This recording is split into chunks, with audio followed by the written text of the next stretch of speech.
Hi all. Okay, back to Enemy Action Ardennes, German solo. So, I'm going to try and do my own playthrough this time, rather than pick on somebody else's and pick out the faults. Let somebody else pick out the faults in my game.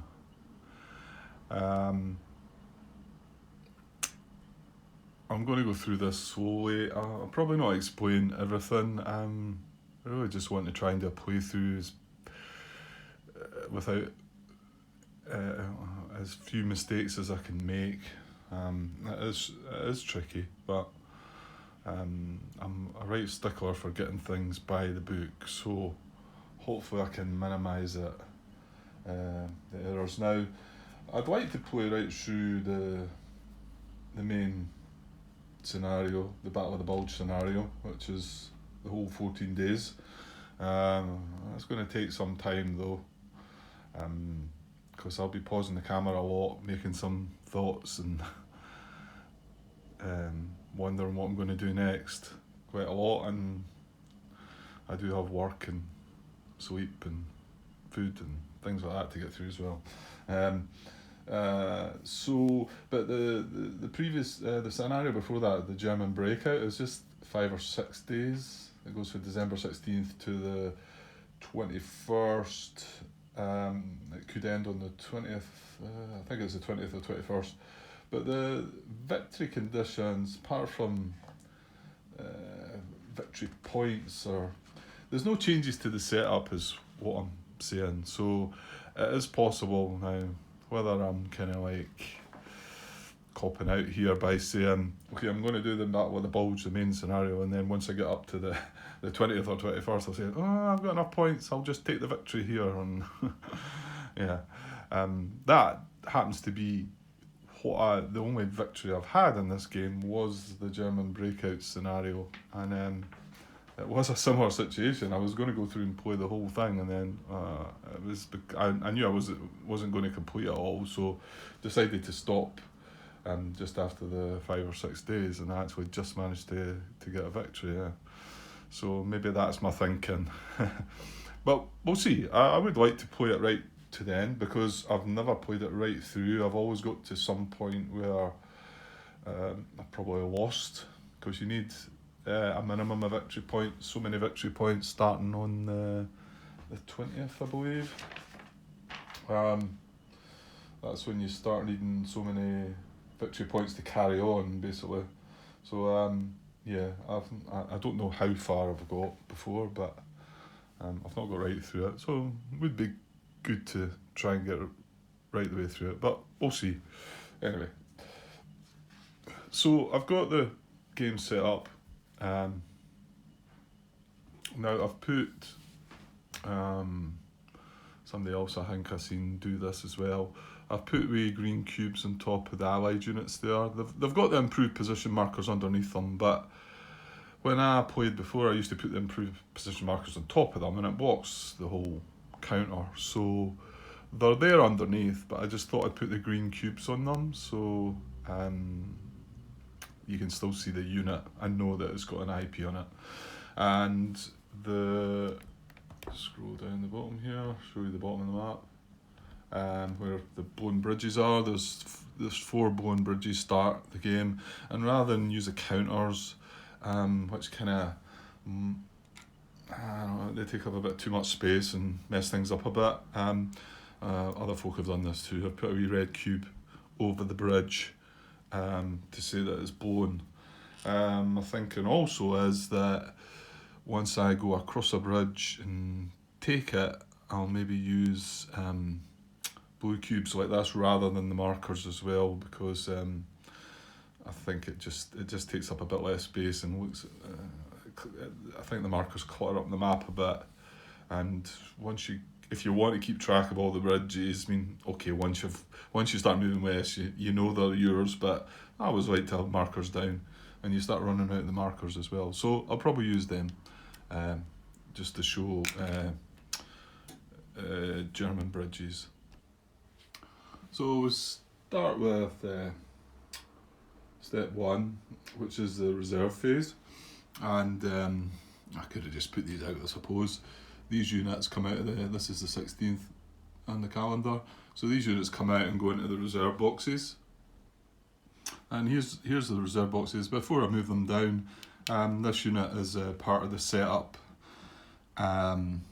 There's two units. One that's got a hex number, which is this one here, that you don't actually put in the hex, you put in the reserve units box. And then there's another one that goes on the map.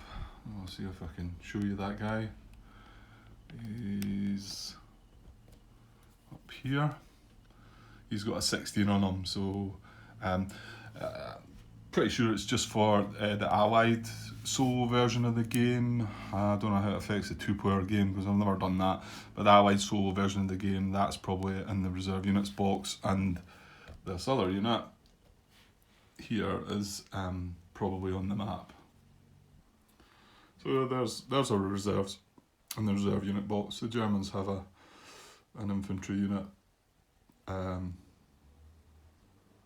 the Allies have an armour, and an armour from the 8th Corps, a couple of infantry units, 12 Corps, and an infantry unit in the 18th Corps.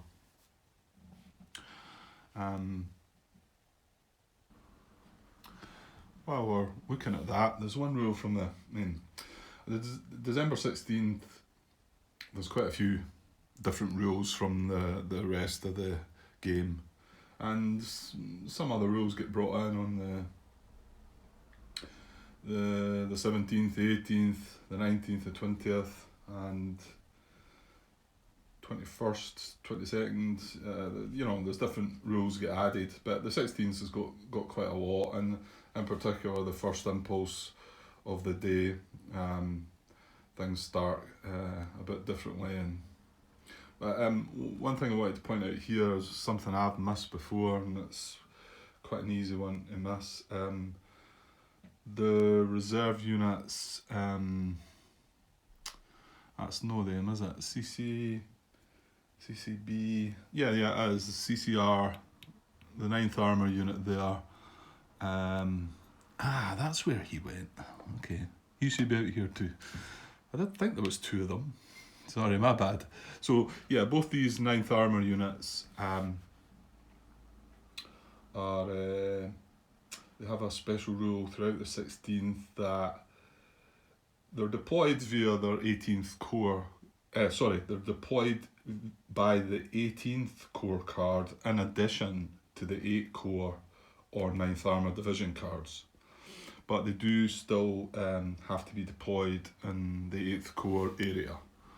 So it's tricky, because if you do draw that card, you maybe just don't think about it. So hopefully I'll not make that mistake if I do happen to draw it. So if you draw the 18 Corps card, that would then deploy these guys as reserves. Okay, on to step 2 of the sequence of play, which is the card preparation phase. Now, this is the German command card display here. These are the reinforcement cards that come in. First German reinforcement cards don't come till the 19th, so a few days we don't need to worry about them. These are the initial supplemental cards. There's 18 of them, I think, and these are, and you only see these, you get so many of these mixed in to the deck for the day, and then once you discard them, they don't come back again the next day, and you use what's left, and then so every other day you might see these cards again. So it's a clever way that it's done. The primary cards, which activate all the cores that you've got, you get to see them every day, so you're always going to get the chance to activate every one of your core at least once. And there's 7 of them, I think. There's 7 of them. So what you do is you shuffle these, and then depending on what day it is, we're obviously on the first day, the 16th, the German supplemental cards for the day are 9. So you shuffle these and take 9 of these you put them together with the primary cards, so that's 16, 9 and 7, 16 cards, and then you shuffle all them up, and then you draw your hand size for the day. And the initial hand size for the first German turn is it's 9 cards they get, isn't it? Yeah, they get 9 cards on the first day, and then every other day they only get to draw 6 cards. Sorry, they get 9 cards on the first German impulse of the 16th. And then when you then redraw up to 6, and then every other time you draw 6 cards again. But I'll show you, once we end the 16th, I'll show you how the cards move about and get shuffled back in. Okay, so here's my starting hand. So 9 cards, like I say, at the start of the December 16th on the first impulse. And there's still another 7 cards, I think it was, in the draw pile. 7, yeah, so there's another 7 cards. The day ends when we get right through our hand and play all our cards. The allies get another one last turn after we've no cards in our hand, and then the day ends. So there's the starting hand. I think I'm okay with this. I'm not sure my strategies in this game are. I've got any great strategies, to be honest. Like I say, I've struggled with the game, struggled to get anywhere, any victories with the game, really. Obviously, I just done a playthrough session of James's playthrough where he gave me some ideas about what I might like to do. In particular, this first starting move that was made regarding the 58th Panzer Corps and reinforcing the battle with 2nd Panzer of 47 Corps. So there's a reinforced battle card. I'll show you the units because I'm probably going to have a bash at that. I think it looks like I've also noticed some other people starting off with that move, and it's probably the best starter to try and the best option to break through,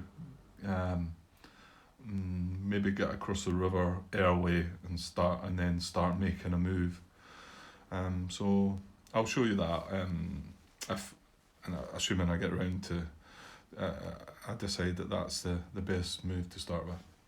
Anyway, that's the starting hand. I'll show you now the ally command cards. Not an awful lot to do with them, but hang on a sec.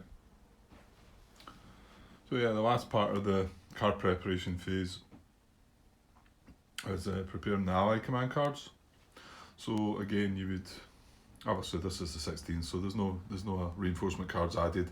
They're all just 16th cards that are in the deck, but they get reinforcement cards on the 17th. So we'll see how they get added next turn. It's a bit more straightforward for the allies. So they have, I think it's 12 cards to start with. Yeah, so they've got an initial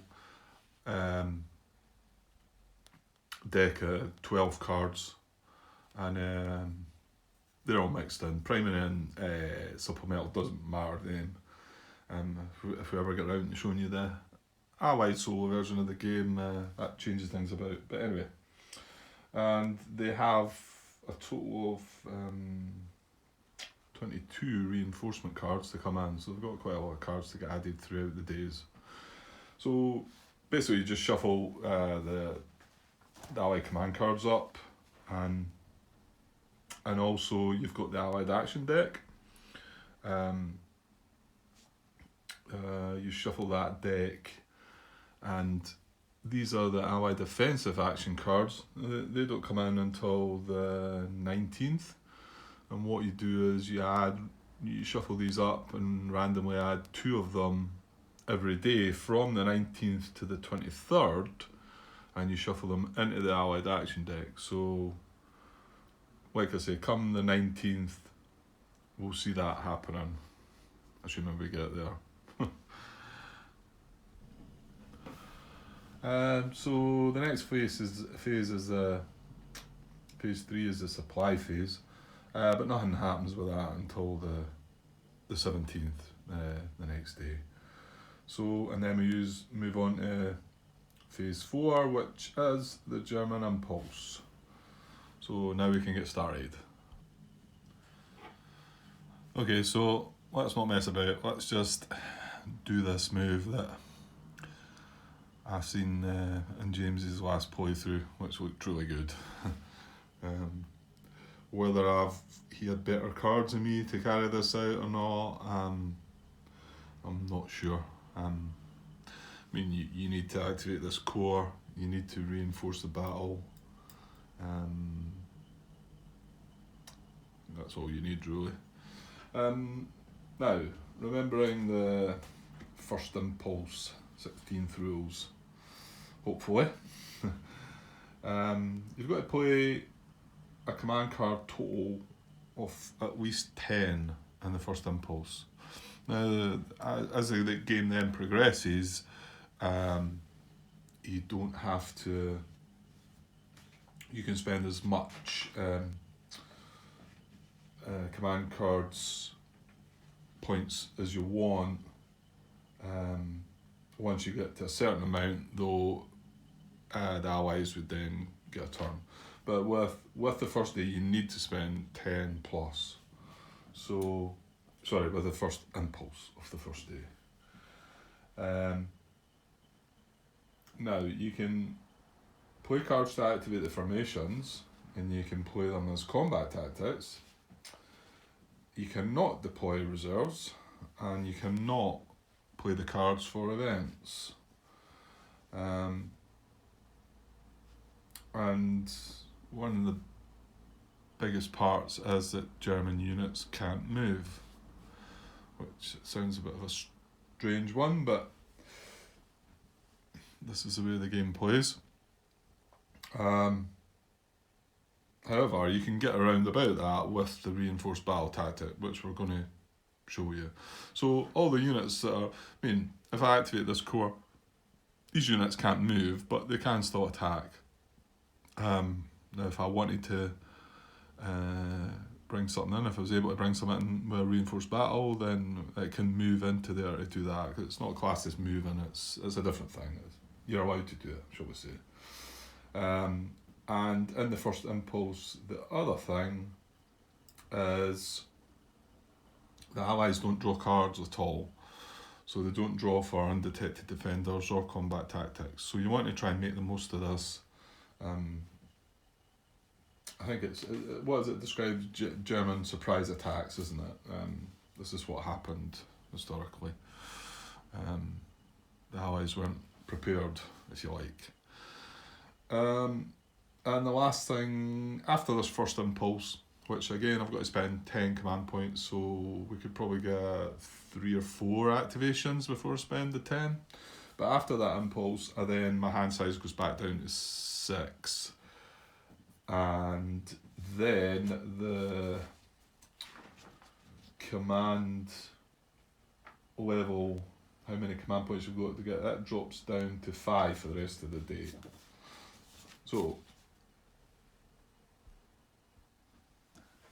So we activate 58th Corps, these units here, the light blue ones. And we're going to attack Hex 1406, where this infantry is. So because we can't move, it's only these 2 units that can attack. Like I say, this guy can't move because of the restriction on the first impulse. But what we will do is play a reinforced battle card. You can't quite see that, move that up there. And then bring this second Panzer stack up to here to join the fight. I was wondering about maybe only bringing 2 out the stack, but the odds were just 2 or 7 to 1. The odds were 3 or 8 to 1. So, and you're keeping them together. So I think that's what we'll do. Okay, so reinforced battle using a stack. So it's adjacent to enemy unit, so it costs 1 extra movement point. So that's 2, and another 3 into there for its full 5 movement. Like I say, the reinforced battle is the only way that you can activate move units. That and advance after combat. That's also allowed in the first impulse. So that's all the units involved in the combat. So I think it was 25 I counted. 10.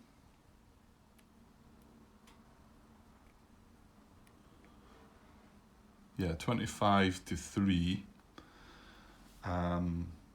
So that's 8 to 1. And chit pools.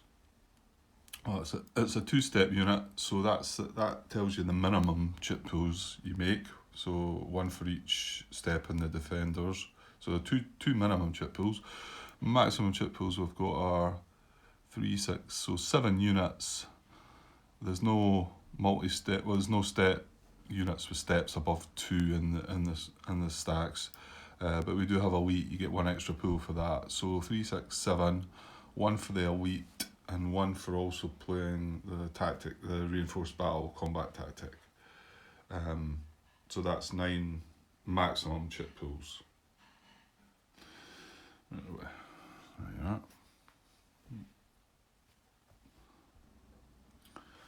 are. So I'd love to draw the chit pools and show you on camera, but I think it's not really practical, a bit messy and whatever. So I'll just draw them off camera. I won't cheat, honestly. And I'll place them out and show you the results now. So I'll draw the minimum of 2 first, and then we can decide how many more up to the 9 we want to draw. Ideally, to destroy this unit, we take 5 hits. 1 for the IP, 2 to retreat it twice, and then it's got 2 steps to take out the last step. So ideally you're looking for 5, but the main thing you want to do is retreat it twice. But we've got 9 chit pools, so we're hopeful we're going to take it out. Okay, so I'll go and draw the first 2 chits. Okay, here's the first 2 chits I pulled. You can see they're a bit battered, by the way. They've been played with quite a lot. I probably don't use the best container for them to mix them up and pull them out. I'll maybe damage them myself, but you actually get supplied with 2 sets of them in the game. I did think about it, opening another set up and using them, nice for a set, but they're still eligible, these. You can still see them, so we'll just carry on now. So first 2 chits aren't actually applicable. I've got dispersed or unsupplied. Now you'll see the wee red P on the chit there. There's 2 sides to the chit. You can use either side. If there is a red P, that would take priority. Some of them don't have the red P because it's either one side or the other. But this could be 2 situations here. So it could either be dispersed unsupplied, and then on the back of this chit there could be a defender adjacent. So it could be dispersed and or unsupplied and a defender adjacent. In that case, you would use the priority side. So there's no defender adjacent to this guy either. One thing you've actually got to watch for that, which I think I've been caught out before in the past, is the defender adjacent. I'll try to find the right play right here. Defender adjacent only applies if the defender is adjacent to a supplied, non-dispersed friendly unit that hasn't been attacked in the current impulse. So it's something to try and remember that one. If you happen to be attacking units that are together, you might want to pick on one before the other.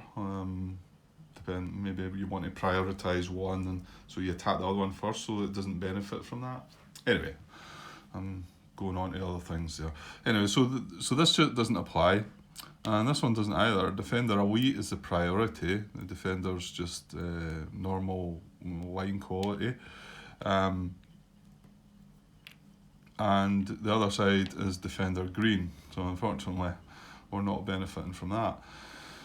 So with that kind of nothing of a start, I think I'm going to pull the other 7 chits and go to the full 9,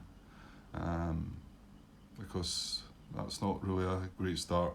So I'm going to pull 9 chits. So I'll get them and I'll lay them out and see how we go on.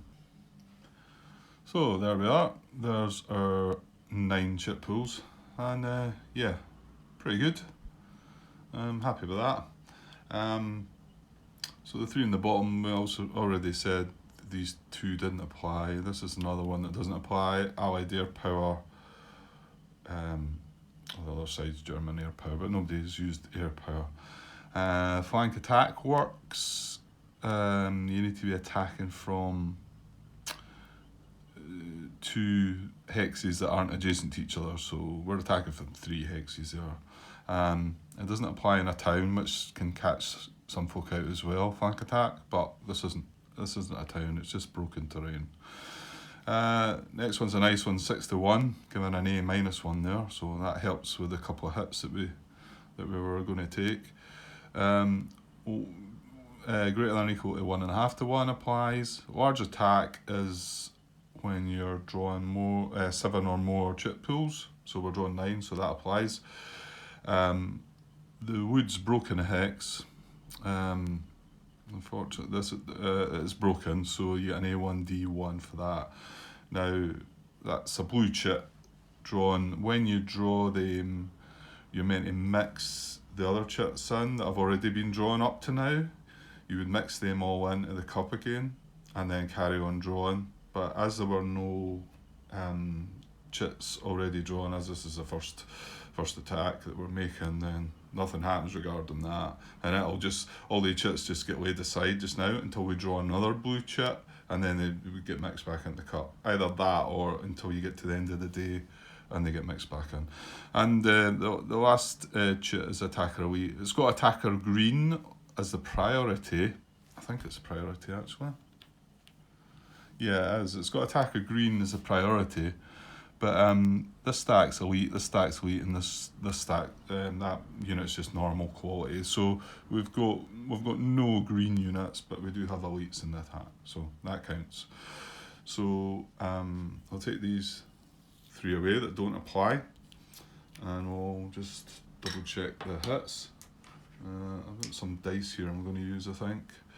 So hits for the allies, I've got some green dice. Couldn't find bigger than a D6 though, so we've got, well actually, first of all, let's take 1 away for the,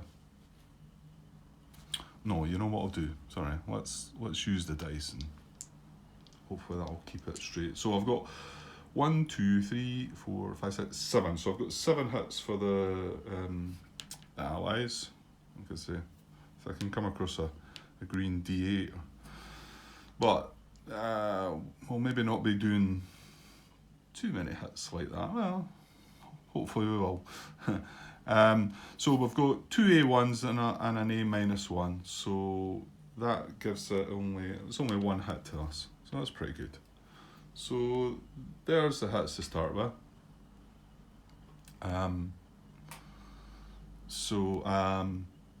We'll take the one away for the IP. And I'll just remove the IP marker that was underneath the unit.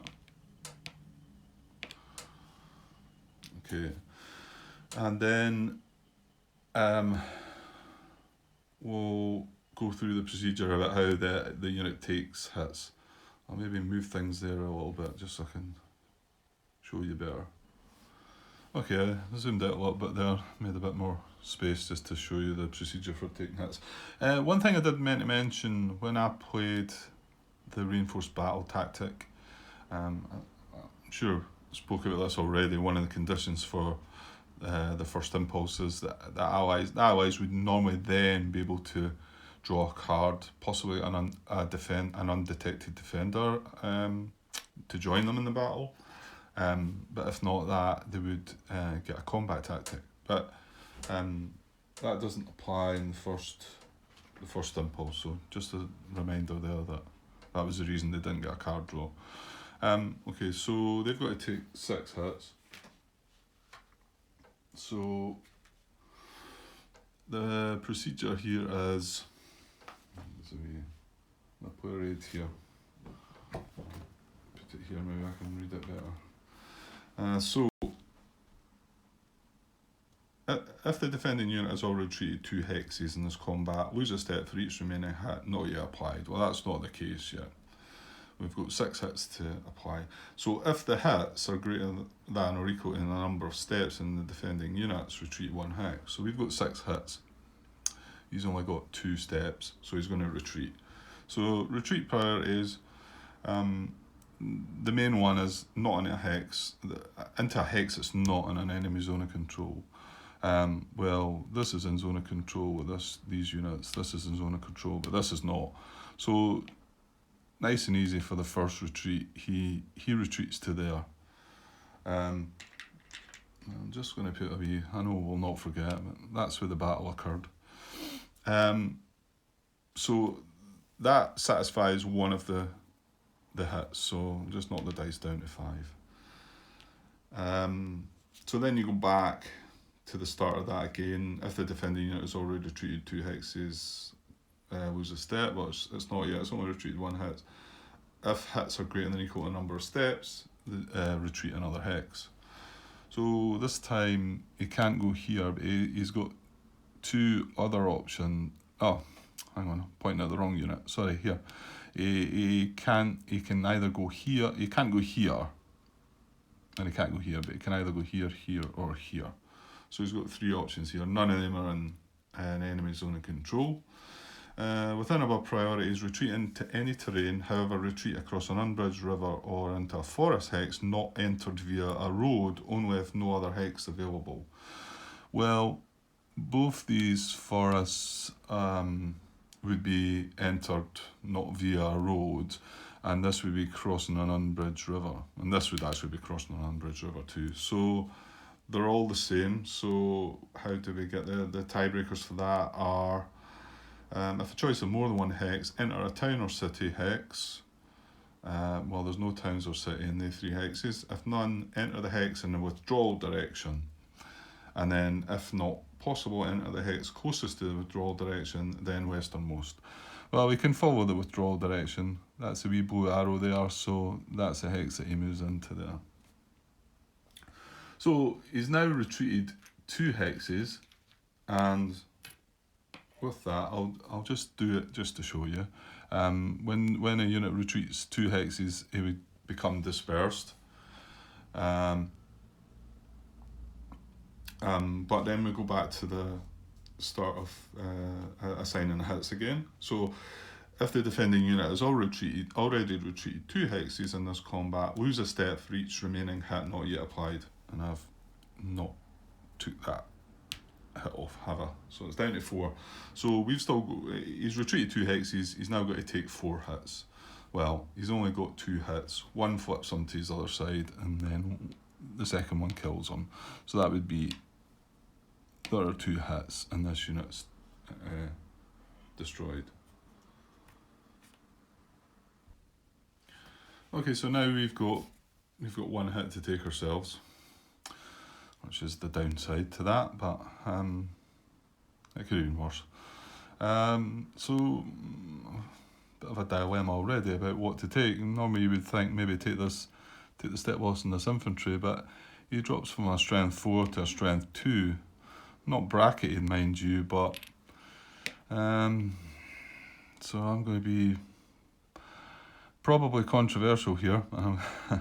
I'm going to take it on this 156 unit down the bottom. So the elite, its strength is only dropping by 1, whereas this was dropping by 2. So anyway, we'll see how that works out. So now we get to advance after combat.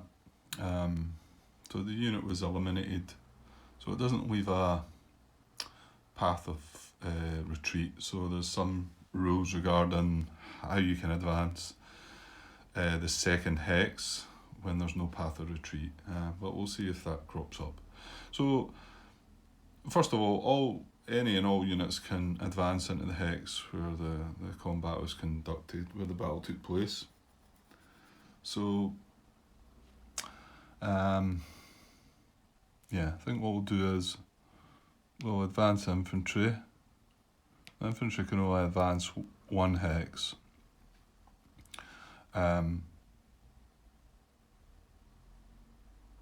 So he'll just be staying there. We're then going to advance 116. Now, just a addition, this infantry unit moving into here, bridges aren't blown on the, in fact it's the complete 16th, isn't it? Yeah, Allied engineers do not blow bridges throughout the 16th, so we don't need to check for blown bridges, which is a good thing. So another reason to try and get adjacent to them or across them before they start blowing some bridges. Okay, so yeah, I'm going to advance the 16 or the 116 Panzer into the hex, and then I'm going to advance on my second hex across. Now this is where the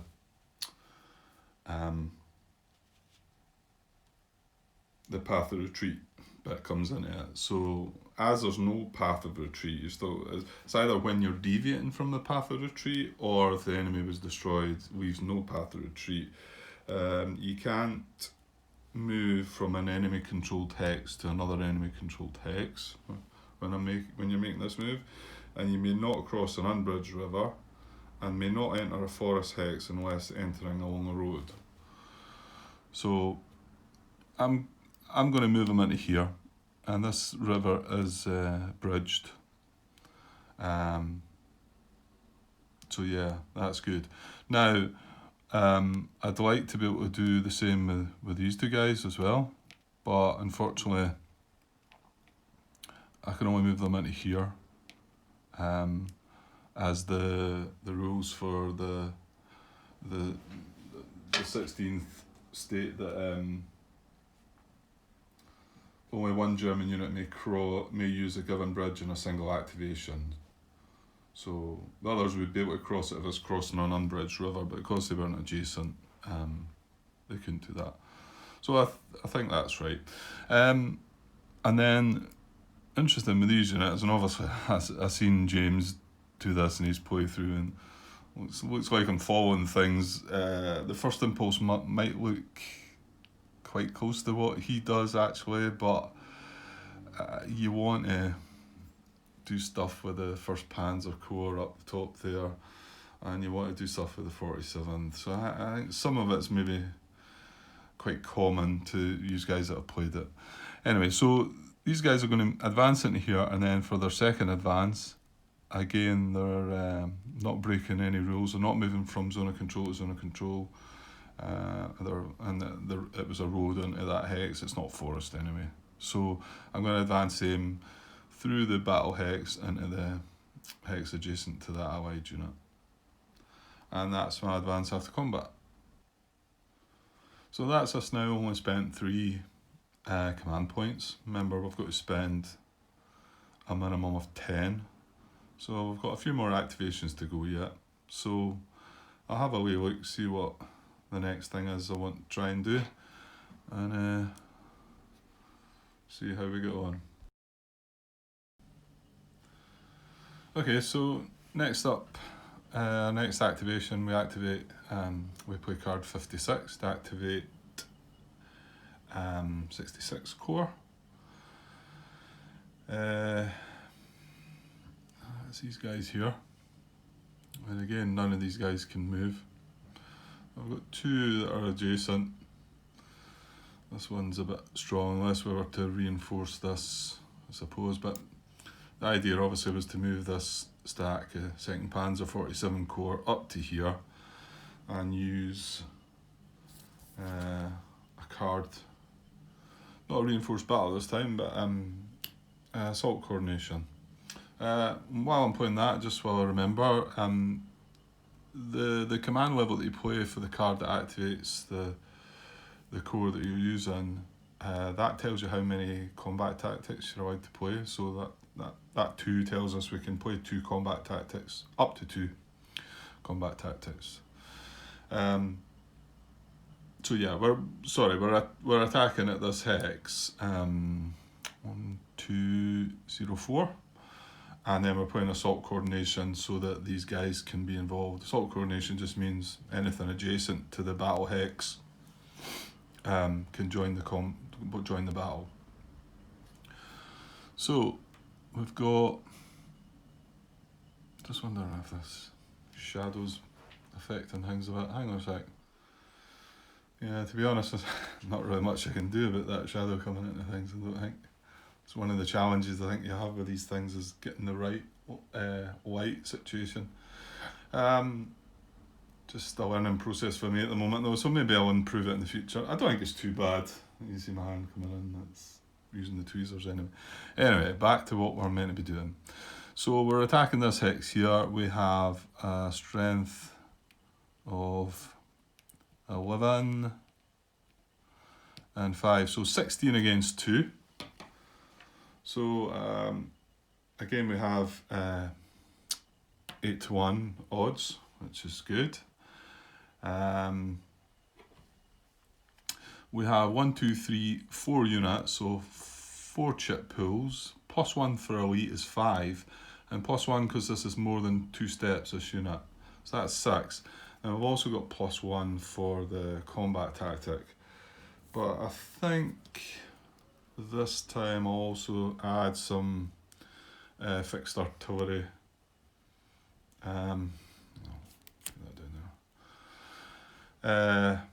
As well. Now fixed artillery, normal artillery you can apply it from anywhere, but fixed artillery has to come from a west wall hex, and they have a different range on each day. It starts off with a range of 3, 4, 5. Gets bigger as you go on, but it starts getting a bit less useful as you go on as well, because the idea is you're wanting to be away across the west of the map and there's no range to do it.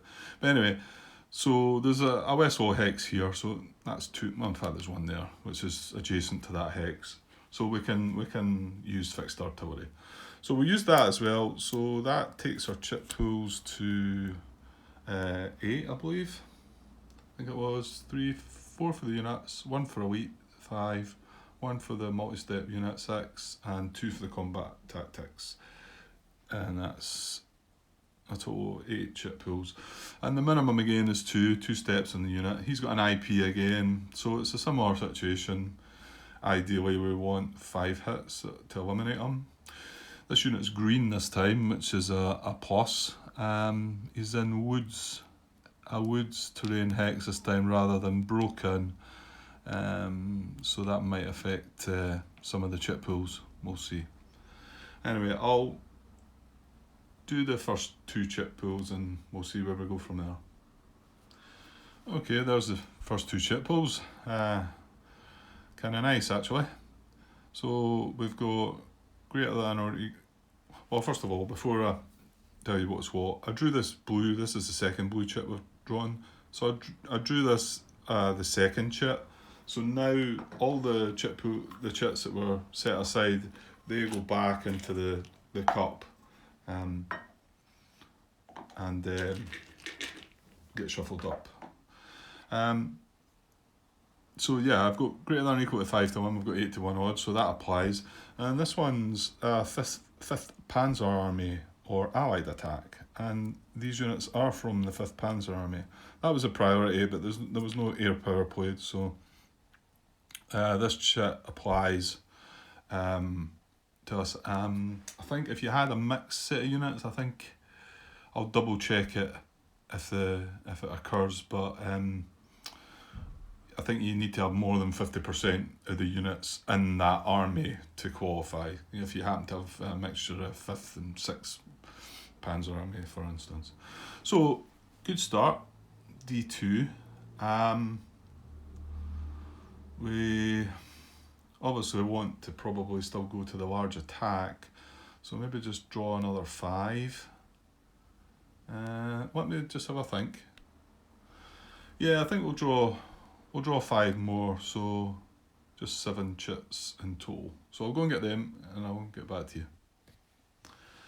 Okay, there's the other 5 chit pools for a total of 7, and wow, we've done well. Yeah, the priority on the back of this chit is the defender elite. So if he has any elites in the defence, that would apply, and that's more than likely a D- one, is it? Yeah, but he doesn't have any elites, but he does have a green unit in his defence, so that applies. Large attack or 16 attack, okay, but we drew 7 chits and it is the 16th. Only attacker has armour, that is correct. He's just got an infantry unit. Greater than or equal to 6 to 1 odds. Yep, we're 8 to 1. And this was the only downside to the chit. The priority was city, but the backside is town, forest, woods, and I already said it was in the woods, wasn't it? Yeah, it's in the woods. So we got a D- 1 for that. So we've got what have we got? In total, 1, 2, 3, 4. Well, I'll take away that, cancels that out, so we'll take that away, and we've got a total of 2, 3, 4, 5. So 6 hits on the allies, no hits to ourselves. So, like I say, we needed 5 to eliminate them, so it's all good again.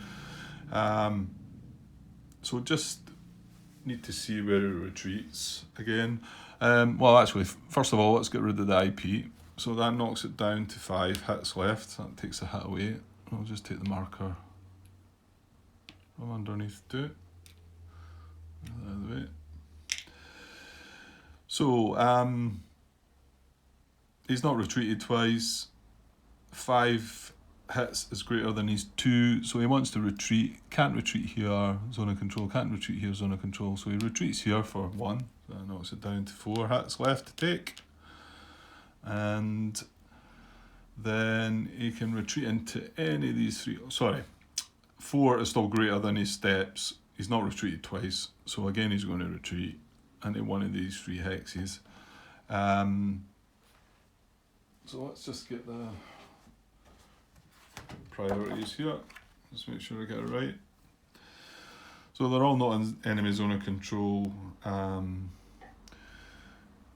He's happy. This is a bridge across into a forest, and it's also a road into a forest, and this is a bridge across the water. This hex would be crossing an unbridged river and into a forest, not from a road, so he doesn't want to go there. So it's either here or here. First priority after that is a town or city, and then if none, the withdrawal direction again, which is going west. So that's his second movement. That's us got 3 more hits to apply. And because he's retreated twice, the unit is dispersed, but pointless putting that all in, because now he's retreated twice, he loses a step for each remaining hit, so he's going to lose 3 hits, and 2 hits is enough to eliminate him. So that's that guy gone as well. That was a really good result. So I'll just make a wee mark to where was it, that hex there, wasn't it? Yeah, that's where the combat was. Okay, I'll clear some of the stuff away and then we can do the advance. Okay, a couple of thoughts here, I guess. Let's see, you've got to advance into this hex first, but the 2nd Panzer, they could come to here to start thinking of going west, which is probably what they should be doing, but there's also a temptation to advance them into here, to threaten this unit. So it's going to be one of the two. First though, I will advance this infantry into the hex. That's as far as he can go. And just make a decision on the 2nd Panzer.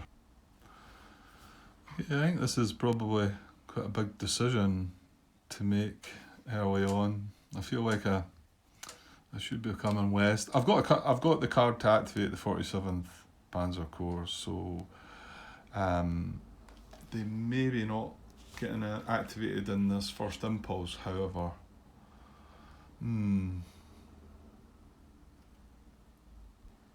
Yeah, no, they definitely won't be getting activated in the first impulse, because you really want to be able to move the units, and I could possibly still, if we go into the 2nd impulse, be able to move them, and yeah, I'm not sure what to do here. Yeah, I think I'm going to move them 1 and then 2 into there for the 2 hex advance after combat. The fact that they've got the traffic jams over the bridges, so only 1 unit can move across on the 16th, kind of hampers things anyway. It doesn't let you really make a mad rush. So okay, that's our advance after combat, and that's that combat over. Now that's spent a total of 8 command points. And like I say, we still need to spend at least 10. So we'll get, yeah, it'll be 1 more activation we'll be getting. So I'll clear the cards out and decide what I'm doing next. Okay, I've decided to make a slight change of mind here. When I advance these, I'm actually going to advance this one from here into here with the 2nd hex, and these into here.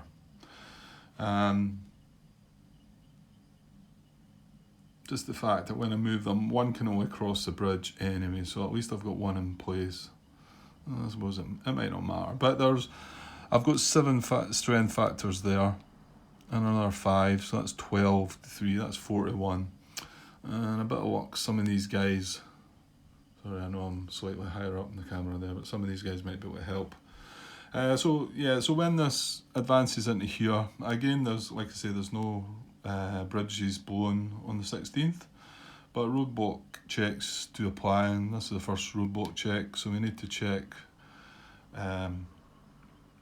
there for a 2. So we roll a 2 or less and a roadblock pops up. If we roll higher than a 2, then all is good. Okay, I don't have any fancy dice towers or anything like that, but I'll show you the roll, just roll it in. So we're looking for higher than a 2. What do you know? That's a 1 if it's in the shadows. So it's not a great start with the dice then. So a robot pops up here, unfortunately. I suppose a good thing with putting that unit there, we've done the check, and the fact that it has now blown, admittedly it does, if the allies happen to draw a certain card, that'll then be replaced with a unit, but at least when I do get around to activating them, there's a chance that robot might disappear before they get the chance to put a unit in it. So anyway, it's done now. So I'll just lay out the next card I'm going to activate. So yeah, probably some of you might have guessed, I'm going to activate the first SS Panzer Corps.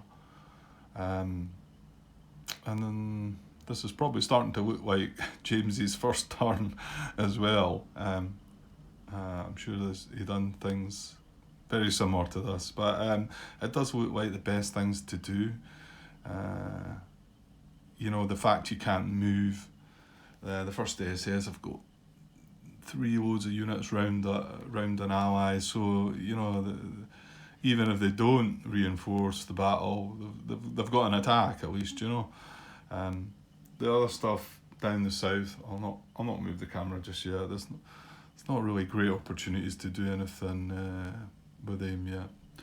So anyway, I'm sure as things move along, I'll start doing much different things. Probably worse things. Anyway, so we activate the first SS, and we're going to attack this hex, and just let me think if there's another option. I'm going to play this card to reinforce the battle, more than likely with the first SS here. Just going to have a look and have you think about how I'm going to do it. Okay, sorry about the poor camera work there again. Right, I've adjusted things so hopefully you can see better the first SS here. So we're going to activate them, and we're playing the 6 Panzer Army card here for any tactic, and we're using it for reinforced battle. So yeah, I've just decided just going to attack this hex. I'm going to get good odds against this, and hopefully we can advance after combat and surround this guy if things go well. We should have pretty strong force against that unit, but anyway, so yeah, I'm going to reinforce battle these guys. So I'm going to split the reinforce slightly. I'm going to move the first of the first SS unit 1, 2 into here, and no, I'm not. I'm going to move this 501 unit 1, 2 into here. And the reason being because he's only got 4 movement points, and it's going to take 5 movement points for me to get the other 2 guys into place. So they're going to go 1, 2, and then 3 more into the woods for 5. Okay, so we've got I think it's 25. Oh, what are these guys for? 2, 4, 6 in there, and 7 in there, that's 13, and 2, 15, yeah, 25. So 25 to 3 is 8 to 1 again. Seems to be the number of choice. Be nice if all these battles were 8 to 1, to be honest, but it kind of gets a bit tighter as things move on. Anyway, yeah, number of units is 3, 6, so there's 9 units, so 9 chip pools. There's elites, so that's an extra 1 for the elite, that's 10, and 1 more for the combat tactic is 11. There's no steps, units with steps above 2, so that's it. So a minimum of 2 pools for the cavalry unit, and a maximum of 11. So we're looking for the same result as the last 2 combats. 5 hits, because he's got an IP, so 5 hits would destroy him, but if we can push him back twice, that would probably be good enough. This unit's slightly different. It's a cavalry unit. Doesn't count as, it's not an armoured unit, but it does count as a chip pool you get that gives it a bit of a bonus. It's a recon unit, that's it. So Defender Recon, that's one of the chits you can pull. Would give him a bit of a bonus for that. And he's in Broken Hex. So let's see how we go on. Let's say a minimum of 2, so I'll pull the 2 chip pulls first and see what we think. Okay, there's the first 2 chip pulls. a flank attack, which this is. It's not in a town. Well, he's got an IP on him, so it's not in a town. So, and we're attacking from, well, 3 hexes, but as long as 2 that aren't adjacent. So that counts. This doesn't. Wood for city, and on the back it's clear. So this is a broken hex. So that one doesn't count. So we've got a D1. Possible 9 more chit pools. Let me think. I think I'll go for 7 more. We really want to get a result with this one too. You could say that about all the combat, so couldn't you? Okay, I'll draw 7 more, so a maximum and 9. So I'll get them out. Show you what we get. Okay, there's the other 7 chits, so 9 in total, and we got great results. We're really doing well with the chit draws.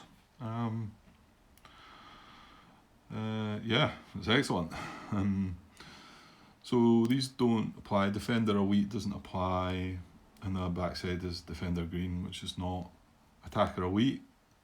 The backside of that, and priority is attacker green, but with no green units. So greater than or equal to 2 to 1, greater than or equal to 1.5 to 1. Flank attack again works, and 2 large attacks at the end. And this one's especially pleasant because it's going to cancel out our 1 hit. So yeah, really good. So 1, 2, 3, 4, 5, 6. I see 7 Bs. Yes. So 7 hits on them. And the 1 hit we got is cancelled out, so no hits on us. So that's excellent. Okay, so assign our hits again. The first one we take the IP away.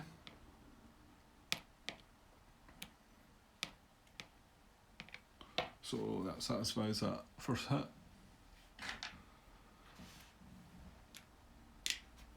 And then just got my player red again. It's always nice to glance at it just in case. So yeah, so hasn't retreated yet. 6 is greater than its 2, so it's going to retreat. Can't go here, can't go here, so it's going to retreat here for the first hit.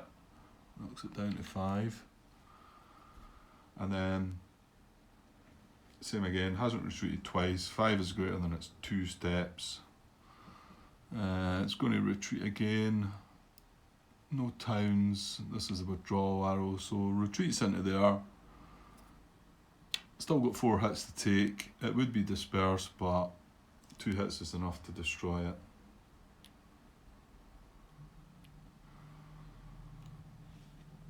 And we've got surplus 2 hits left, so yeah, doing really well with the combats. So that was the battle hex. So I'll clear the chits away, and we've no hits to take ourselves, like I say. So we'll see where we're going to advance after combat. Okay, so I think these 2 infantry units will move into the hex where the combat was.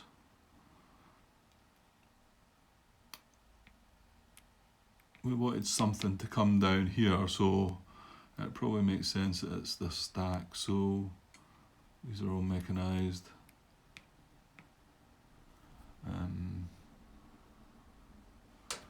Yeah, I just wanted to double check it was. It makes sense it would be mechanised units that could advance 2 hexes. And it is, it's not just armour. I think, are all these units armoured anyway? Yeah. So they can advance 2 hexes. And the condition for that is the defender retreated twice or was eliminated, which, well, both of these things happened, but anyway. So yeah, this stack's going to advance into here with its first advance after combat, and then it's going to advance down here. So it's not breaking any of the rules. It's not going from zone because the unit was eliminated. It doesn't leave a path of retreat. It's not going from zone of control to zone of control, and it's not entering a forest. It's not via a road, and it's not crossing a unbridged river. So that's all good. That's got 2 units in it. I think we'll just leave these guys there, and we'll advance this into here.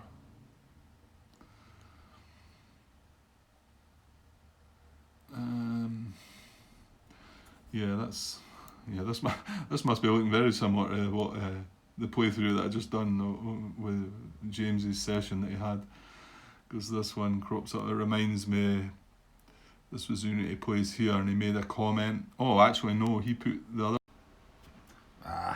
Sorry, a bit of a glitch there. Yeah, as I was saying, he actually moved this unit in beside the 501.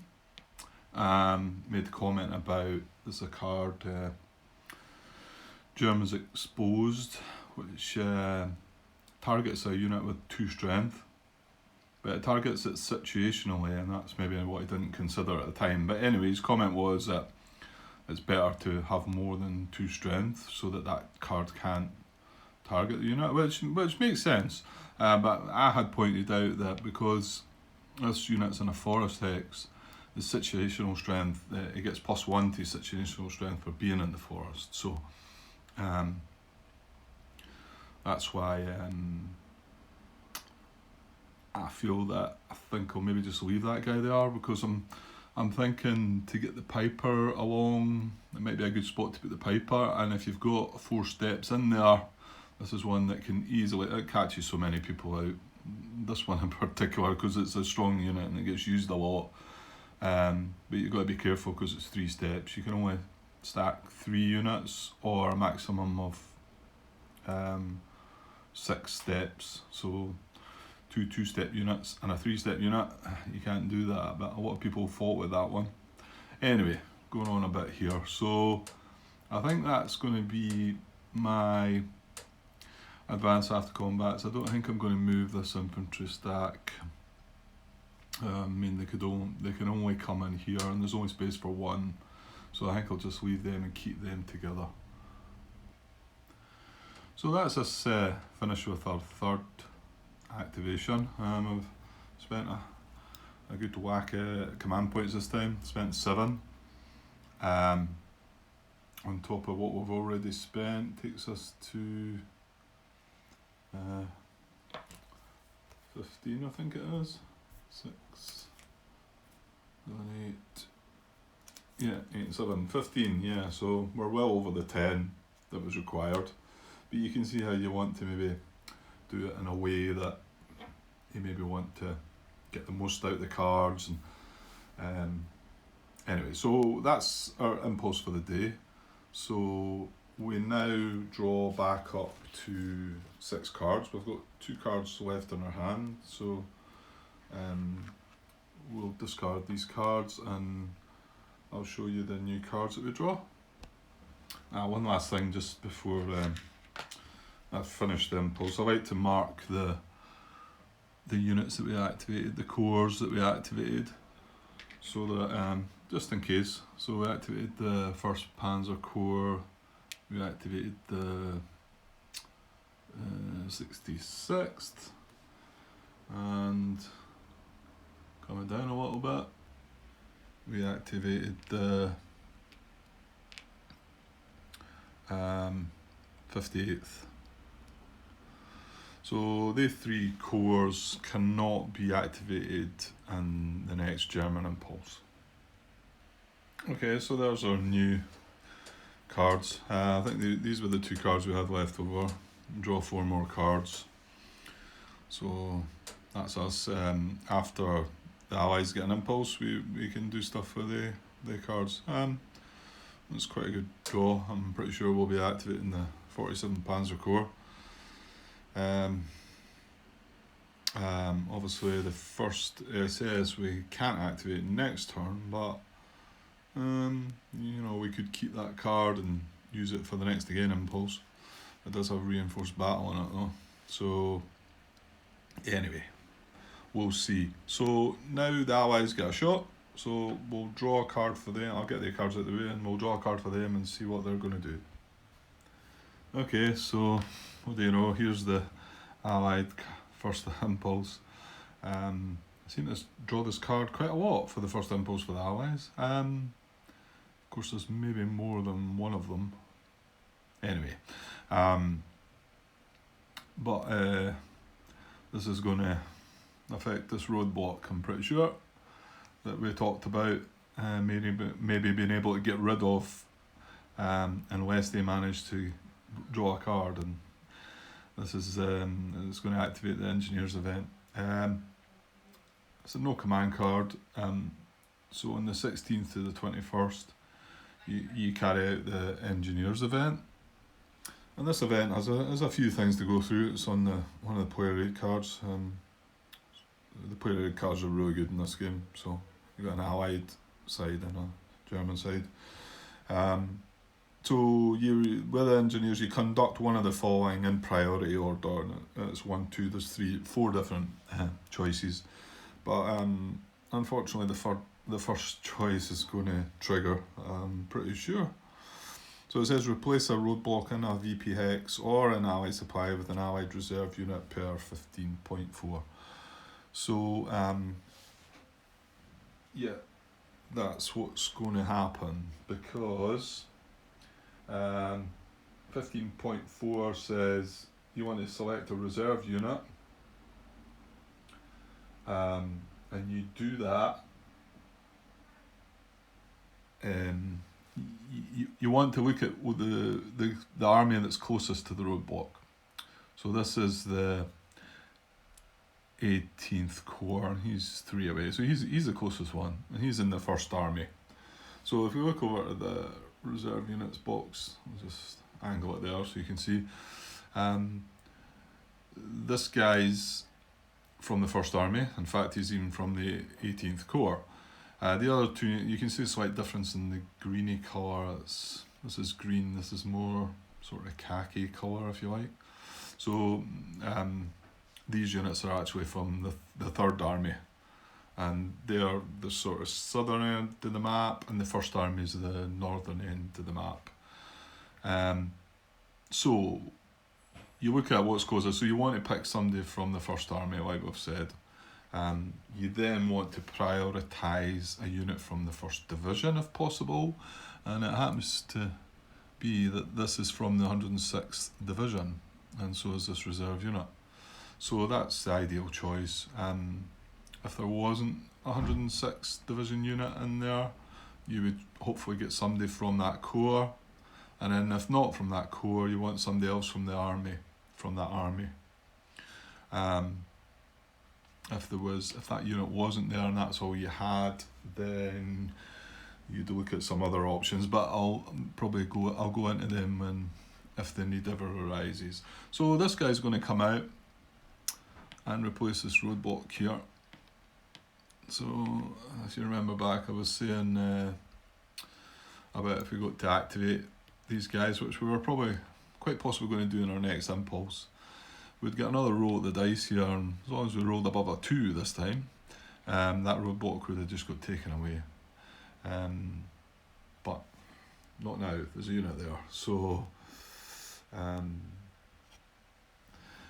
the one good thing I suppose you could say is a good possibility. I mean, the downside to this is we can't activate this the 58th Corps next impulse because it's got the blue marker on top. We activated him last turn, but we could kind of sneak him up here.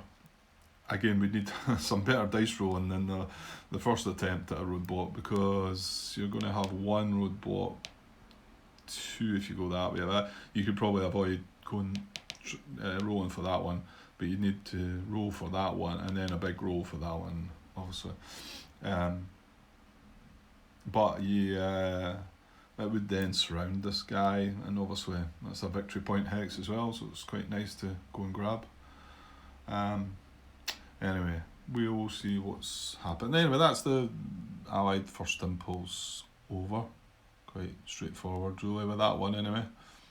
So we'll see what we're going to do next. Okay, going to start my second impulse, playing card 66 to activate 80 core. It's got 2 command points.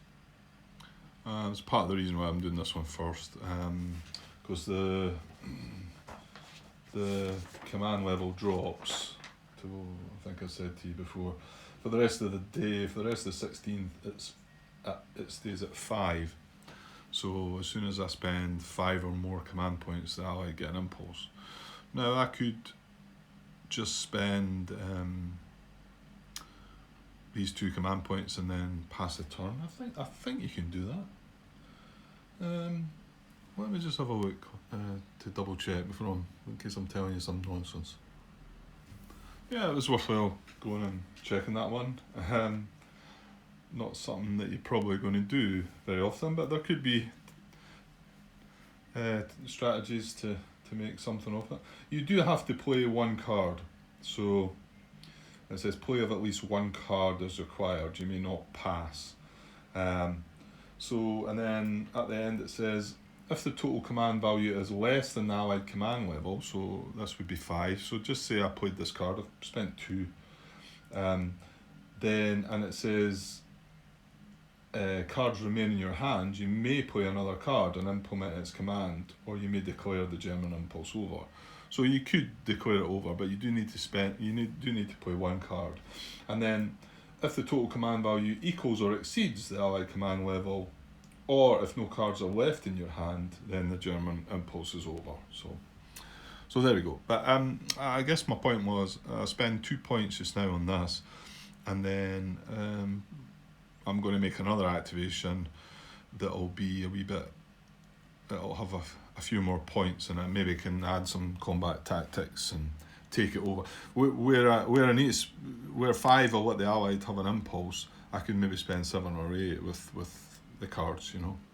So if I get this one out of the way, if I was to spend the 5 first, then I wouldn't be able to do this in the same impulse. Anyway, I'm probably going on again. So I'm going to activate these guys, and I'm just going to try and get them across the river and a little bit into position to sort of threaten this guy. My last game, these guys actually done quite well, but it's tricky getting them down over the water. Also the 85th Corps here as well. They're not easily. They need to come across sort of 2 rivers, if you like. They need to come across here, and then try and come down into here if they're going to. But it's hard to get these guys moving, and I'm guessing I've not looked into the history of this, unfortunately. It was maybe historically that these just held the sort of line, and the move was through the middle. They call it the bulge, so this was probably a bit that didn't bulge. But anyway, we'll get them moving a little bit. It'd be nice to get them across the river and do something at least. So first of all, I'll move this guy 1, 2, 3 down to here. I could just bring him straight across the water, and then if I bring him down here, I've then got the chance of my next move, once I activate the units again, moving him across, and then this guy, well, what I'll show you first, this guy's definitely coming across the water like that. So that's his movement, and I'll just like to tilt them once I've made a move. I know that this isn't the biggest of core, so it probably wouldn't matter, but it's nice to get in the habit of something like that. So yeah, my point getting back to this guy is if I just dropped him across here, this guy's not surrounded, whereas if I bring him down to here, which is what I'm going to do, activate these guys again, then this guy pops across and surrounds that guy, yeah, so. The other one is, I'm going to move this guy into here, because he's got to break away from zone of control here. He can't go here, because he's zone of control, so he wants to cross the river here, where he's got a better chance. So if we move him here, he's a strong infantry unit. And the last possibility is, I think I'll just leave this guy here, when it comes to having an attack on this guy can still attack across to him. His strength gets knocked in half, but he's only supplying 2 anyway, and he does draw. He will benefit from an extra combat chit. There's other ways I suppose I could try and bring him around as well, but I don't think so. I think that's how we. The other thing, I mean, that I could put him here, but this guy's four steps, and then so these 3 units can't stack together as well. So that's my thinking. So we'll just move them to there. Simple little impulse, and maybe the next time we activate the guys, it'll be a bit more exciting. So we've only spent 2 command points. So we got another 3 to play before the allies get an impulse. So we're going to activate the 47th Panzer Corps. So that'll take us to 5. We might be adding some combat tactics to that as well, but the allies they'll get an impulse after this activation. A couple of things I wanted to. I'll look back on some of the recording I've done in this. It's getting quite long as well, so it's maybe a possibility we might cut this in 2 bits, even on the first day. I don't know if I'm rabbiting away too much or what. It looks kind of long, but I wanted to take it slow. I want to make sure I get things as close to perfect as I can. Tricky, I know, but anyway. A second, put a couple of notes down.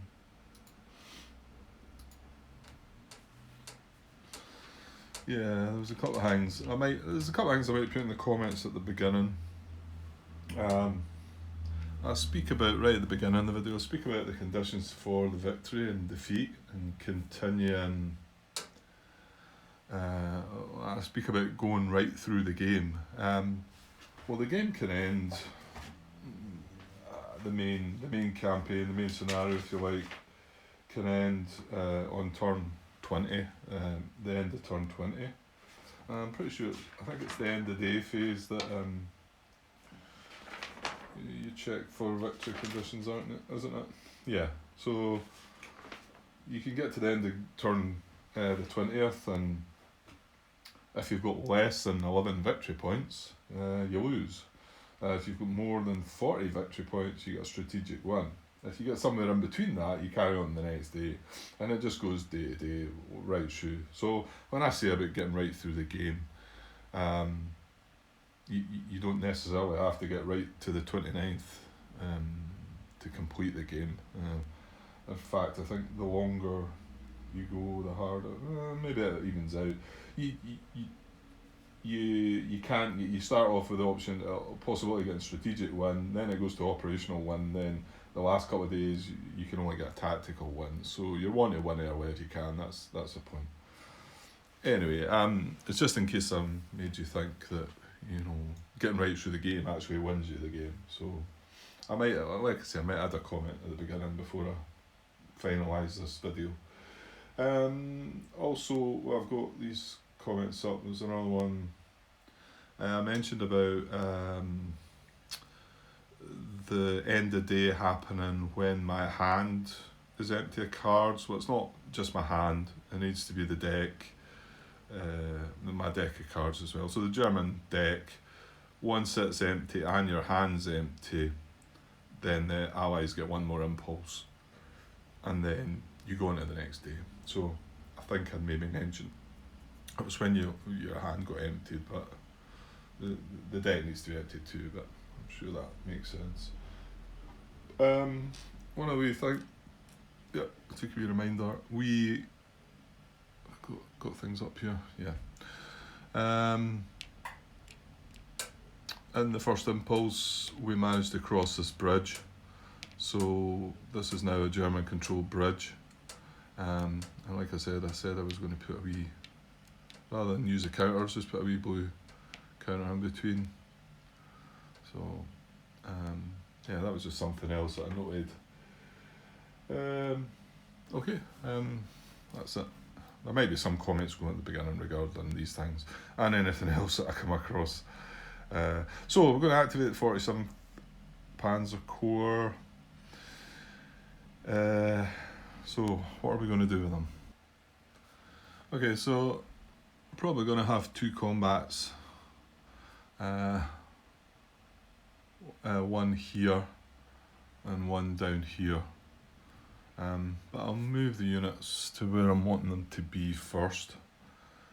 I'll zoom in a little bit just to show you.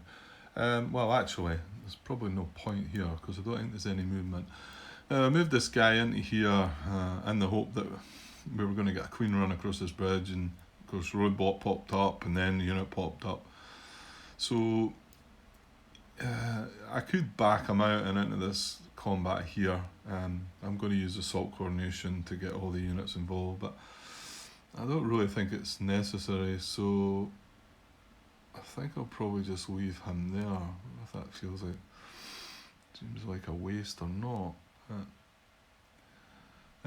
Yeah, I think I will leave him there, because the idea is hopefully I can eventually get these guys round and surround this guy.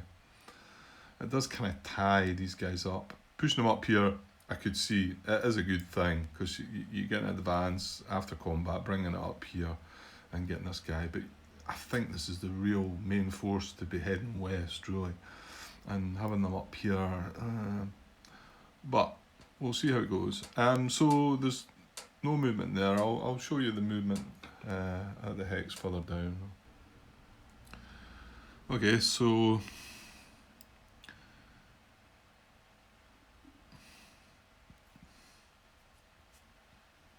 right, we can get one of these units across the unbridged river here. It's adjacent to it, so we'll pop this guy across. They're both strength 3 anyway. I then want to get this stack involved. So to do that, it's 3 to move into there, and 2 to move up. So yeah, they're all 5 movement, they're all mechanized units. Oops. Right, so 1, 2, he goes in. Sorry, that's 4 movement points to get into there. And these 2 join as well. And get these other guys involved. I can go 1, 2, and then 3, 4, 5. And then this guy can go 1, his infantry, 2, 3. To join him up there. So that's us all getting an attack at him. I was contemplating, I do have a reinforced battle as well. I'm going to use assault coordination up at the other attack. A reinforced battle, but I don't know if it's a bit of a waste though. I mean, there's a space here for another unit, and thought I could maybe reinforce with that unit, but we'll see. I'm going to do the attack up the top first, I think. But I think that's all my movement. I'll just have another look again, just in case I want to use that 3-second Panzer unit again. Just count up the numbers. Just wanted to point something out that I've just noticed here. Because we've activated the 47th Corps, he starts at this unit there, the 3-second Panzer, starts adjacent to both these bridges. And just checking the control of bridges. The change of control, it says a bridge changes ownership when a non-owning unit crosses the bridge, or when a non-owning unit begins its activation in a hex bordering the bridge and no owning unit occupies the hex across the bridge. So I actually thought that it would maybe be that because this guy, have we got the camera there? Yeah. This guy's got zone of control in here, that you can declare this as a German controlled bridge, but it does look like you can, so unless I'm missing something there.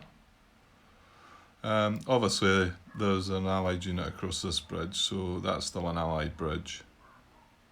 It's just maybe handy to get these bridges just now, because there's no the blowing of bridges. Which the reason I noticed that was I was contemplating coming 1, 2, 3, 4 into this hex here.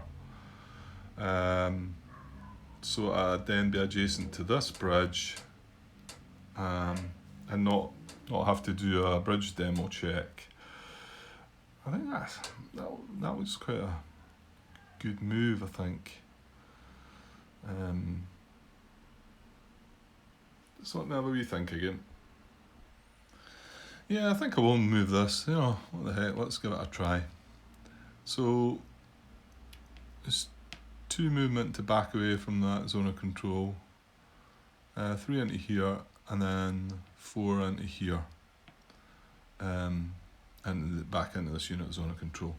Don't need to roadblock check here as well because of that unit's adjacent. So, and like I said, there's no bridge demo checks. Yeah, I think that's right, and I think we have this bridge. Pretty sure that's right. Okay, so the first attack. So we're going to attack 1004 hex, and we're going to play Assault Coordination, like I said, card 71. So that means we get this first SS stack, and we also get this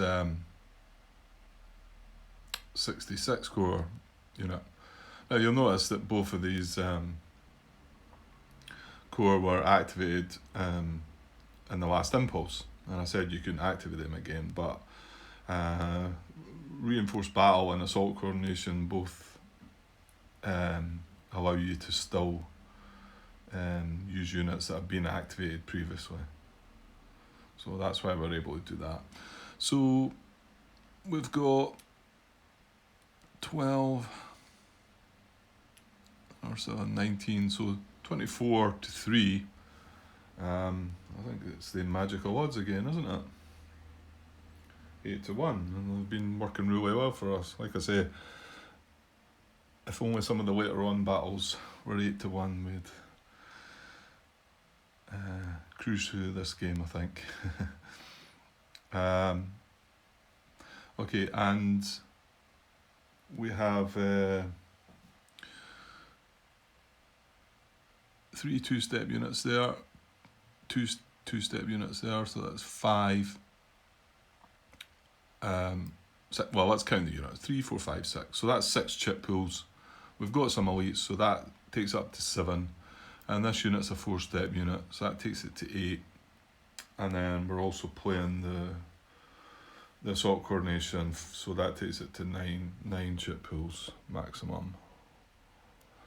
The unit we're attacking is an infantry unit, a green infantry unit, but it does have an improved position on it, and it's in a broken hex, I think. Yep. So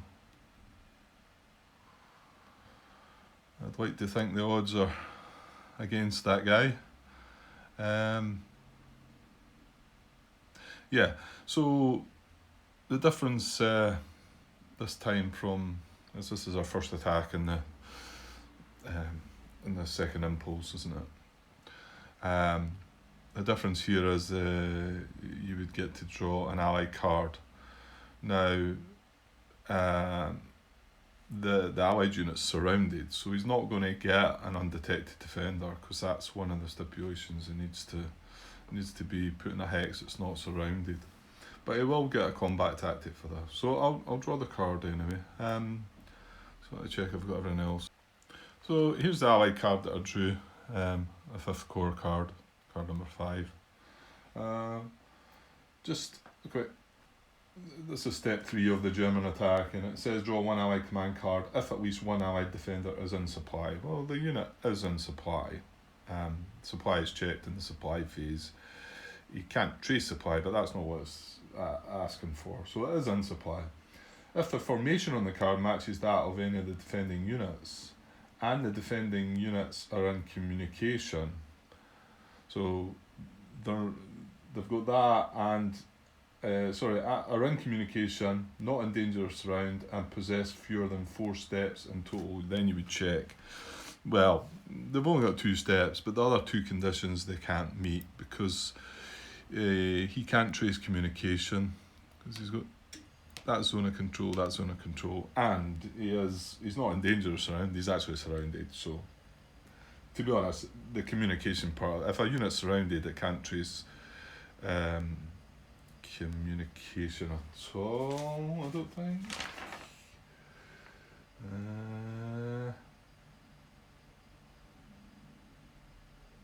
No, I'm lying with that. So if there was a unit, he could be surrounded, but if there was a unit, a friendly unit adjacent that he could trace through that to get communication. But that's not the case here as well. And I suppose if there was another unit there and he could trace communication, you'd still have to say that he was in danger of surround if he was actually surrounded. So that's my looking at it anyway. But he is entitled to still get a combat tactic for the battle. So he's drawn this card, and it's core artillery he gets. And core artillery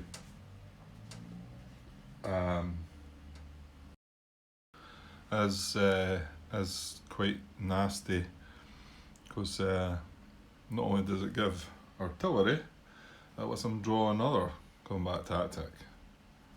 So I'll draw another one for them, and we get, if I can quite see that, just a little bit. We get a reinforced battle as well. So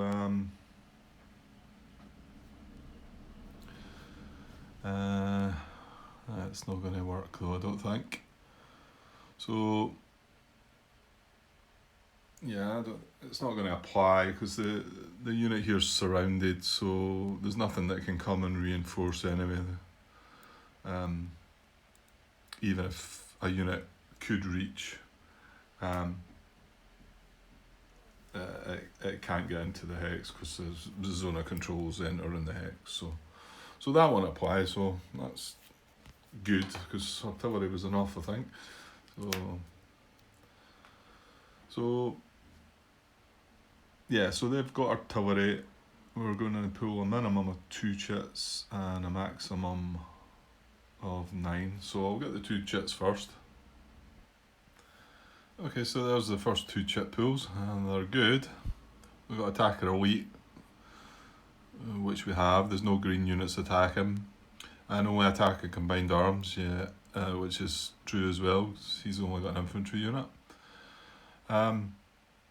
So I forgot to mention the good thing about this attack is this unit, if it's to retreat, it's got to retreat into a zone of control, which unless there was an allied unit there, it automatically takes a step loss when it does that.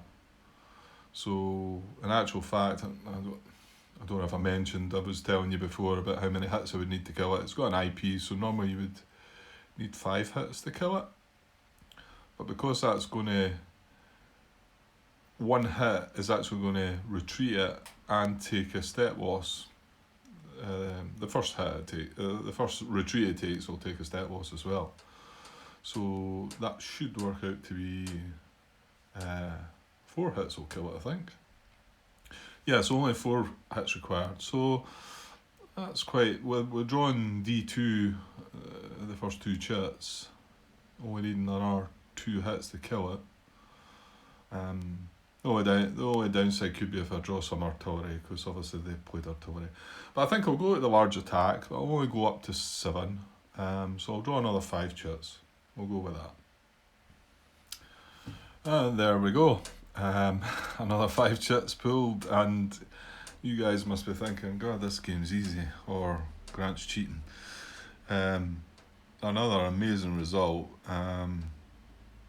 The only thing maybe being is there's a lot of chits gathering off to the side now, so maybe some of the not so good ones to come. But yeah, this is pretty busted, really. This is only a chit that doesn't apply, it's dispersed or unsupplied, and although that unit can't trace supply, it's still actually a supplied unit.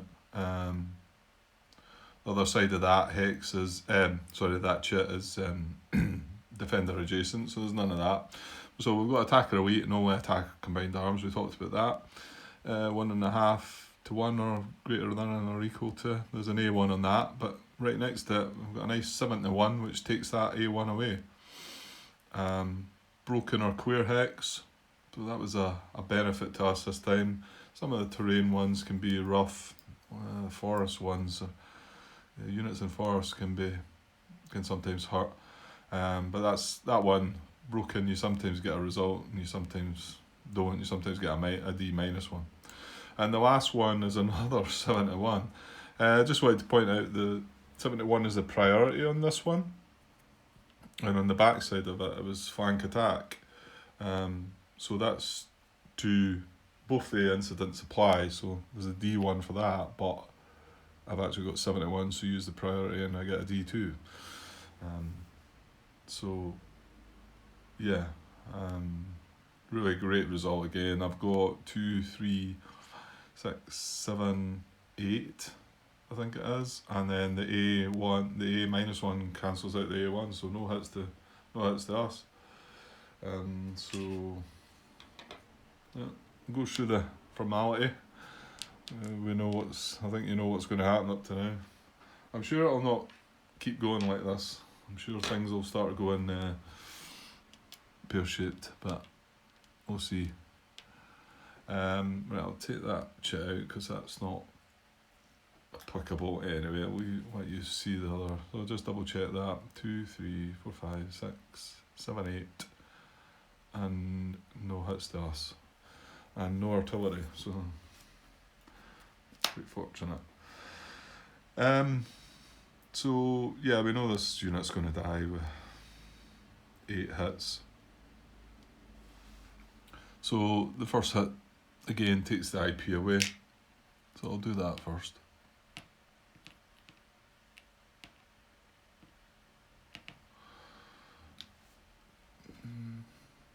Knocks it down to 7, and then of course 7 is greater than its 2 steps and it hasn't retreated yet. So both these hexes are where it'd rather not go. Well, they're both in enemy zone of control to start with, but apart from that, the fact that there's only the A2, I'd rather not go into over an unbridged river or into a forest with a road. So if a choice of more than one, enter a town or city. If not, enter the hex in the withdrawal direction. If not possible, enter the hex closest to withdrawal direction, and then westernmost. So yeah, I guess it's that one. So he moves into there with first taking the hits down to 6, and because he's moving into his zone of control, he actually flips. He's then, we go back to, he's six more hits to take, and he's only 1 step. He doesn't want to go here, he doesn't want to go here, so he's either going to go here or here, and it doesn't really matter. That's closest, that's westernmost. So that's him taking his second hit. He would now be dispersed and then take another 5 hits, so he's destroyed. And I'll just mark the combat hex there, and there was no hits for us to take, so I'll course sum that up and then see where, if any, advances we're going to make. Okay, it's not really a great hex to move into that, so I don't think I'm going to advance anything into that hex. Yeah, we'll just leave it as is. It doesn't seem like it's doing us any good moving into that hex with any of the units. Yeah. Okay, so let's go and look at the other combat. Okay, here's the second attack down in Hex on 708. This is in a town this time. Oh no, it's not in a town, right? Of course it's not. There's a town there, and it's got an IP. Oh, that might make me reconsider a combat tactic then. I've got infantry infiltration combat tactics, but I've got the guy flanked anyway. I did think about possibly using this for reinforced battle. That's the first SS card. I'm reluctant to do that, but I feel like that's maybe sometimes I should be doing that. I think it's quite a good idea to burn through your cards quicker. I mean, the slower you take it, the more impulses the allies get. Yeah, and I think I talked about bringing this guy along. I've actually counted the numbers up there wrongly at first. I've got 15 in total, because these guys are coming across the 16 there coming across the water, so that's half the 8, and there's 7 there. So it's 15 in total. It's 5 to 1. I think I'd counted it 16 before, and then I was thinking bringing this guy in for another 2 to make it 6 to 1. Then I started thinking, why not bring one of these guys down, because they're elite to add an elite unit, extra chit pool, and obviously, as you've seen, there's quite a lot of chits benefit an elite in the battle. I think I'm just going to leave it as it is though. We'll see. I've got a feeling my luck's going to run out with this battle though, because I've been lucky with all the ones up to now. Okay, so just double check again. That's 5, 8, 16. But all of them are coming across the river, so that gets half to 8. And then these guys are already across the river, so it is 15 to 3. So 5 to 1. And there's no elites. All the units are eligible for chit pool though, so 1, 2, 3, 4, 5, 6, 7. So we're still getting the large attack, which is good. I think we need a wee bit of luck here though. So, right. So let's draw. Now he can get an undetected defender this time, because he's not surrounded. So we'll draw the allied card and see what we get. Okay, we've got another 5th Corps division card this time. Oh, ouch. I was thinking, great, we're not getting one of the armour units that are in the reserves there as an undetected defender, which it is good, and I think it probably is still better not to have that. But the combat tactic is screen, which is a bit of a downer. Screen reduces the amount of chit pools by 2. So that loses my large attack, and we're only having 5 pools. I'm not so sure I'm feeling too confident this time. Again, it's a minimum of 2. He's in broken again, so not too bad, but he still has an IP, so the 5 chit pools need to be really good, and we've already had a lot of really good ones. So, right, we'll draw the initial 2 and see how we get on. Okay, there's the first 2 chit pools. I suppose some good news there. The second chit pool was the blue one, so now the rest, all the good things that we had earlier, have all been mixed in. That doesn't necessarily mean that I'm going to draw good stuff. I mean, my odds are a bit less this time. If you recall, some of the good chits were like 7 to 1 chits when I had 8 to 1, so you need to have the odds as well. But that's a 3 to 1, it gives me a D1 as well. The other chit doesn't apply. It's Wood Forest City on that side, and the other side's clear, and it's a broken hex. So, so 1 hit It's probably not going to do enough. I've got to try and go for this, I think, haven't we? I've only got another 3 chit pools, so we'll go for it. We'll draw the other 3. Okay, there we go. 5 chits in total, and I'm actually happy with the results because I think knocking it down to 5 chit pools and getting a D2 out of that is pretty good.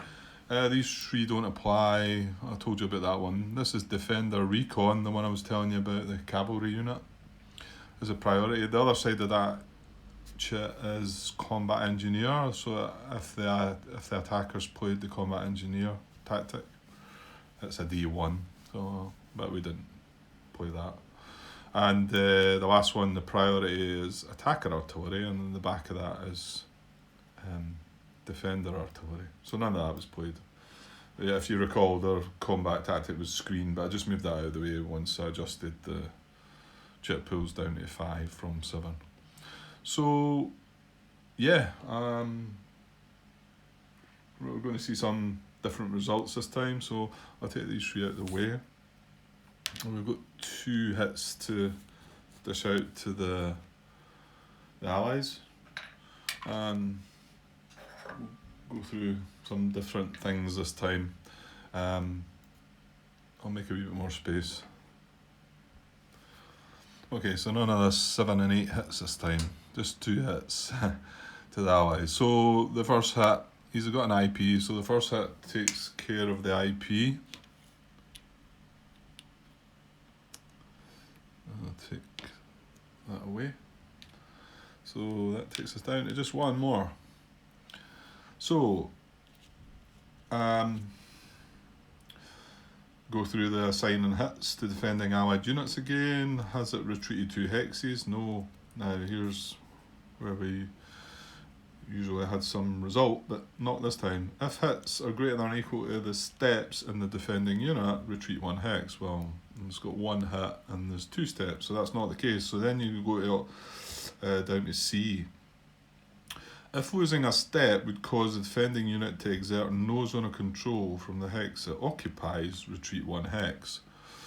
Well, I might have mentioned before about, so if he loses a step, that's his state.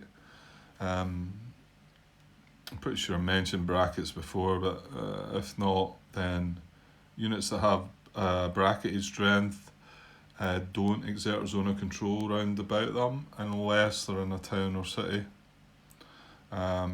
So if that unit was to lose a step, he would not exert zone of control from that hex. So what the instruction there is for him to retreat 1 hex. So basically they don't want the chance of sitting there with zone of control, with no zone of control here or here, so we could just carry on through, you know. So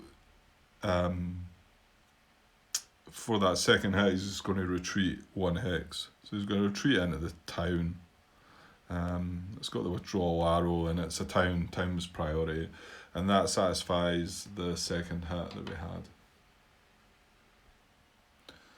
Okay, so advance after combat. Because the unit only retreated 1 hex, we can only advance 1 hex into where the battle occurred.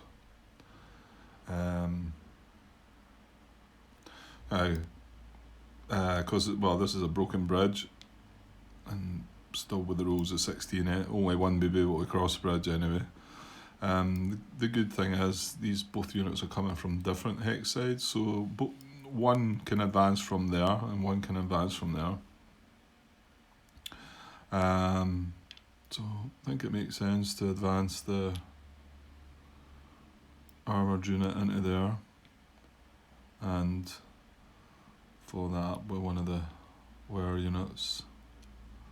I can take that out of the way, I think we know where the battle occurred. So the last option is, do I want to advance one of these guys into here? I'm not sure I do.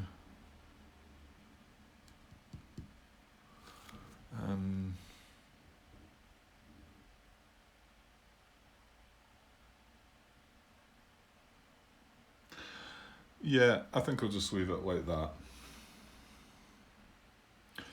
Yeah, okay, I'm just going to leave it like that. Well, at least we got another couple of units across the river. We're going to have to probably battle that guy again, but might start becoming easier. We get more strength. Maybe. Okay, so that's the last step, activate. Well, there's a couple of other steps activating units. One that I tend to forget, and sometimes as the game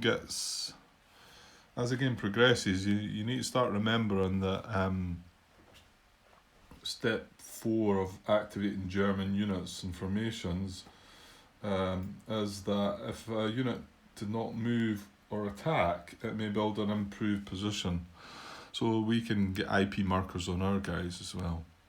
I suppose you tend to not think about it and not care about it because you're moving your guys all the time. You're the one that's on the offense. So, but I've forgot about it a few times, and in certain cases I've regretted it or not being sure if I could have put one on and just not tracked it. That German's exposed card caught me out once where I could have had an IP on a unit and got taken a step away from him because I didn't put it on. So there's no units to put on here because they've all moved or attacked. They've all been tilted. I told them if they move, they attack. I told them at 45 degrees just to show. So anyway, just a reminder that as the game goes on, it's worthwhile. I know you're more likely going to move the unit the next turn, that turn, and not probably put an IP on it. But anyway, it's something to remember. And the last step as well also is if you had any dispersed units, then you can remove the dispersal from them. But we've none of that. So that's the end of the 47 Panzer Corps card. And that's the end of our impulse. That's I spent 5 command points. No, I'm lying. 6 command points because we played the Assault Coordination. So we played 6 command points. It's going to go over an allied impulse now, and I'm still taking an awful long time to get through this. So I think what might be best is to split this into 2.